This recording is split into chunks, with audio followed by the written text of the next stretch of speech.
اگر کسی شخص کے ساتھ قرآن مجید نہیں ہے، قرآن مجید کے 2 رکوع 4 رکوع آدھا پارہ اگر کسی زندگی میں روزانہ کی بنیاد پہ نہیں ہے تو اس کی زندگی کا نور اس سے روٹھ گیا ہے۔ گر تو می خواہی مسلمہ زیستن نیست ممکن جز بقرآن زیستن، اگر تو مسلمان بن کے جینا چاہتا ہے تو قرآن کے بغیر ایک لمحہ بھی نہیں جی سکتا۔ تو قرآن کو اپنی زندگی میں اس طرح داخل کر لیجئے گا کہ اٹھتے بیٹھتے چلتے پھرتے تمہارے ساتھ قرآن کی تعلیمات جڑی ہوں، کوئی دن قرآن مجید کی تلاوت سے خالی نہ ہو۔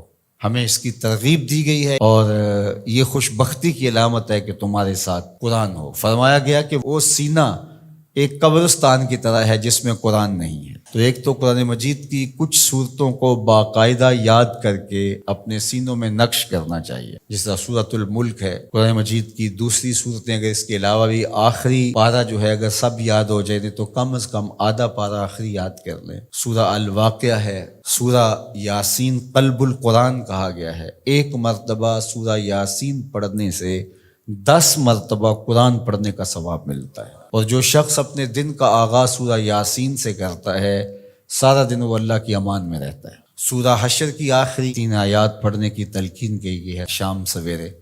جو شخص صبح کو پڑھ لیتا ہے سارا دن امان میں رہتا ہے، اور اگر وہ فوت ہو جائے تو زمرہ شہداء میں لکھا جائے گا۔ اور جو شام کو پڑھ لے ساری رات اللہ کی امان میں رہتا ہے، فرشتے دعائیں کرتے رہتے ہیں، اور اگر وہ فوت ہو جائے تو نام زمرہ شہداء میں لکھ دیا جاتا ہے۔ جمعہ کے دن سورہ کہف پڑھنے کی تلقین کی گئی ہے کہ ہر جمعۃ المبارک کو سورہ کہف کی تلاوت کرو۔